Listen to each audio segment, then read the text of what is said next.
Bom, eu sempre considerei o governo Bolsonaro um governo da ditadura militar. Eu acho que está cada vez mais claro que o Bolsonaro reúne em torno dele o que sobrou da ditadura, dos porões da ditadura. Ele era um subclassificado na ditadura militar e era do grupo de militares que perdeu o debate sobre redemocratização. Ele era do grupo contra a redemocratização do país. Nunca escondeu o seu desejo da volta de um regime forte e opressivo no Brasil. Falava, inclusive, em matar opositores, na ordem de 30 mil pessoas. Ele expressava isso, defendia a tortura publicamente, ou seja, nunca escondeu que ele efetivamente é uma ameaça à democracia brasileira. O PP é o partido da ditadura militar, remanescente. São filhos e netos dos apoiadores da ditadura militar. Não tem nada a ver com as forças que lutaram pela redemocratização do país. E ele vai fazer tudo o que for necessário para manter essa base, né? Uma espécie de suboficialato de baixa categoria, né? O PP, que é um partido de quinta categoria, e ele vai somar essas forças para se manter no poder até as eleições de 2022, evitando que se julgue os crimes de responsabilidade que ele já cometeu.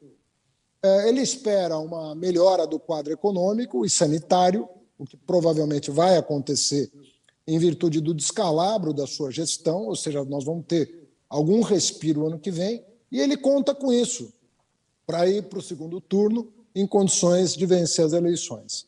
Eu acho que esse é o quadro que o Bolsonaro está pintando, lembrando que se essa tragédia, que é a sua reeleição, se confirmar, nós não sabemos o que virá pela frente. As coisas podem se complicar muito mais do ponto de vista institucional e do ponto de vista de uma perspectiva de futuro para esse país. Em relação ao fundo eleitoral, é a mesma coisa. O Bolsonaro vai atender a base dele, né? Quem votou pelo fundo de 5 bilhões e 700 milhões foi a base do Bolsonaro, né?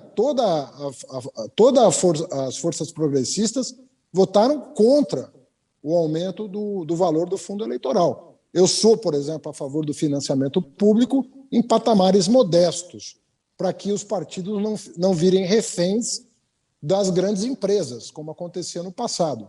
Eu sou a favor de um fundo público de financiamento às eleições, desde que caiba no orçamento de maneira pouco agressiva, de maneira modesta, para que a gente financie, inclusive, quem não tem recursos e tem ideias. E o que acontecia no passado é que, se você tinha uma boa ideia, mas não tinha um padrinho na esfera econômica, você acabava preterido.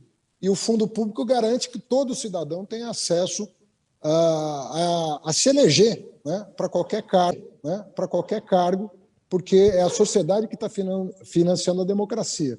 Ele fará tudo para ter o PP perto dele, para ter o PTB perto dele e outros partidos que foram base de sustentação do regime autoritário no Brasil.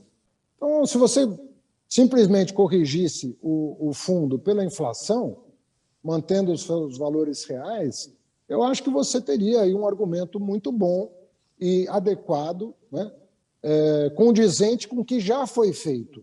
Nenhum partido perdeu com um fundo menor. Todos puderam competir em condições de igualdade.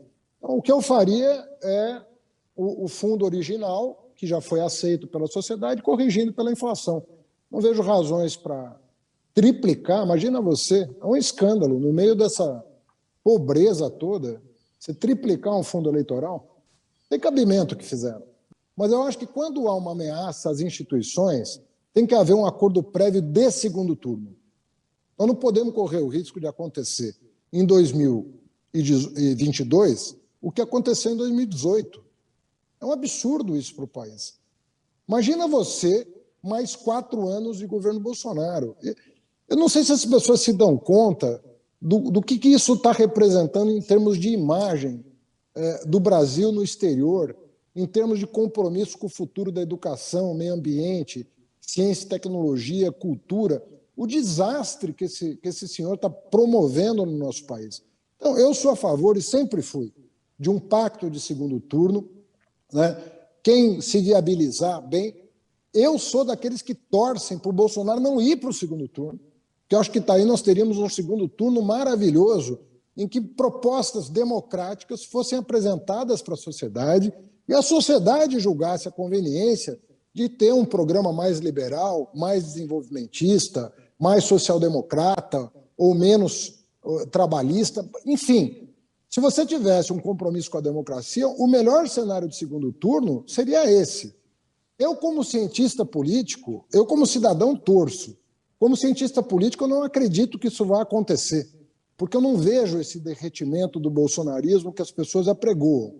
Torço para que aconteça como cidadão, porque desejo efetivamente que essa ameaça saia do horizonte da política brasileira. É muito ruim o que está acontecendo com o Brasil. Então, tanto melhor para o Brasil se você tiver dois polos democráticos, como aconteceu desde 1989. Dois polos defendendo a democracia, cada um com uma visão de país, mais afastado do risco institucional que o Bolsonaro representa. Então eu concordo com a Gleisi.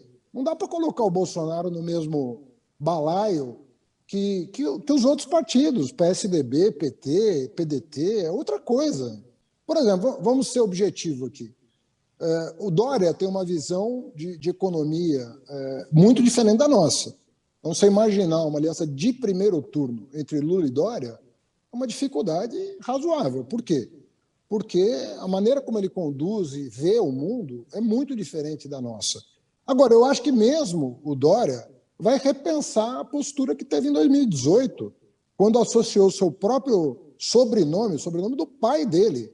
Não foi o João, foi o Dória. Pegou o nome da família e associou ao nome de um genocida. Eu acho que ele vai repensar isso. Não acho que ele vai tomar a mesma atitude. Lembrando, vamos falar de outra figura, né, que é de estatura muito superior à do Dória, que é do próprio Fernando Henrique. Fernando Henrique já deixou claro que, num eventual segundo turno, votaria no Lula. Então, eu acho que nós não precisamos obrigar os partidos a abrir mão das suas convicções do ponto de vista de projeto. O que eu acho é que os partidos não podem abrir mão das suas convicções no que diz respeito à democracia e à liberdade. Porque é isso que está em jogo. Você vê que depois de tudo que nós remamos, em que praia que nós fomos dar, né? Na praia do passado que nós queríamos ter superado. E hoje está aí o centrão de ator coadjuvante virou ator principal. É Ciro Nogueira, Arthur Lira, Ricardo Barros, essa gente que está mandando no país, ou não? O Centrão, então, certamente não estaria nesse radar aí no chamado campo democrático que o PT... Ele vai estar na base do governo Bolsonaro.